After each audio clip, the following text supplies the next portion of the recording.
দেশ একটি ক্রান্তিকাল অতিবাহিত করতেছে।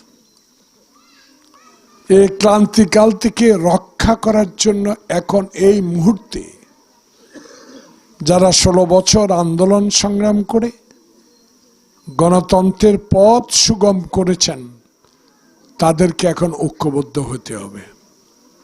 কারণ একটু আগে মামুন সাহেব বলেছে, রাজনৈতিকভাবে একটি দল ভোটের জন্য ইসলামকে বিকৃতি করতেছে, ভোটের জন্য তারা তাদের ধর্মকে ব্যবহার করতেছে, ভোটে জিতার জন্য যাহা কর্ম করার তা তারা করতেছে।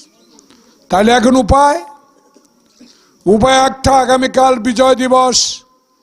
এই বিজয় দিবস অর্জিত হয়েছে যেই নেতা 1971 সালে নিজের বাহিনীর প্রধানকে হত্যা করে বাংলাদেশের স্বাধীনতা ঘোষণা করেছেন, সেই শহীদ প্রেসিডেন্ট জিয়াউর রহমান।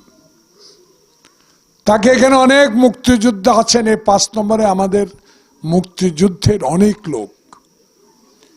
এই দক্ষিণ মানিকপুরের স্কুলে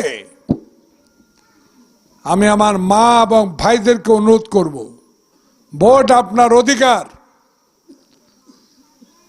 ব্যালট নিয়ে আপনি চাদর ঘেরা একটা অন্ধকার কক্ষে যাবেন, সেখানে আপনার ভোট আপনার পছন্দের মতো লোককে দিবেন আপনার ইচ্ছা অনুযায়ী। কিন্তু 16 বছর আপনারা কোনো ভোট দিতে পারেননি। 16 বছর ধরে যেসব তরুণ সমাজ, আমার মায়েরা বোনেরা ভোটার হয়েছে, তারা কোনোদিনও ভয়ে ভোট কেন্দ্রে যায়নি। আজকে তাই 16 বছরের আন্দোলন, খালেদা জিয়ার শক্তিশালী ভূমিকা, তারেক রহমানের অপরিসীম কর্মকাণ্ড, দেশের মানুষের জন্য বিদেশে থেকে বিএনপিকে উজ্জীবিত করে ছাত্র জনতার আন্দোলনকে সফল করে একটি ভোটের আয়োজন করেছে আগামী রোজার কয়েকদিন আগে, অর্থাৎ ফেব্রুয়ারির 12 তারিখ 2026 সালে।